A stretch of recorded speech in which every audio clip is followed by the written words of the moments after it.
মিলে একসাথে কাজ করে আমরা মেনন্দবাসীর কল্যাণ সাধন করতে চাই।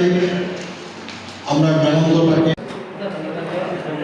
আমরা যারা নির্বাচিত হয়েছি অথবা আমরা যারা নির্বাচিত হতে পারি নাই, আমাদের সকলের দায়িত্ব হচ্ছে মানুষ যে প্রত্যাশাটা ব্যক্ত করেছেন, মানুষের যে প্রত্যাশা আমরা লক্ষ্য করেছি গত 12 তারিখে অনুষ্ঠিত জাতীয় সংসদ নির্বাচনে, আমরা সবাই যেন একসাথে থেকে মানুষের এই বিপুল প্রত্যাশা পূরণের জন্য যার যার জায়গায় থেকে দায়িত্ব পালন করি।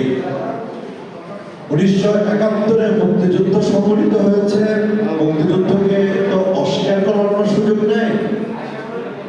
আবার 1990 সালে স্বৈরাচারের বিরুদ্ধে একটি অভ্যুত্থান সংঘটিত হয়েছিল, সেটিও আমাদের ইতিহাসের অংশ। আবার 2024-এ জুলাই আগস্টের 36 দিন হচ্ছে আমাদের নিকটবর্তী ইতিহাস। আমরা আমাদের ইতিহাসকে আমরা ভুলে যাব না, ইতিহাসকে আমরা অস্বীকার করবো না।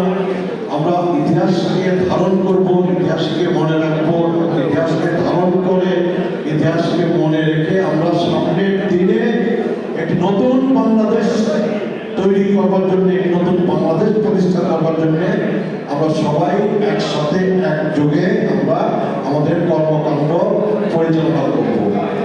তাদের নিরাপত্তা চায়, তারা স্বস্তিদায়ক জীবন যাপন যেন করতে পারে তার গ্যারান্টি চায়। তারা একটি মাদক মুক্ত, জুয়া মুক্ত, চাঁদাবাজি মুক্ত, সন্ত্রাস মুক্ত সমাজ তারা দেখতে চায়। তারা দুর্নীতি মুক্ত সমাজ, দুর্নীতি মুক্ত রাষ্ট্র দেখতে চায়। তারা একটি মানবিক রাষ্ট্র তারা দেখতে চায় এবং সেই সাথে তারা একটি গণতান্ত্রিক বাংলাদেশ তারা দেখতে চায়।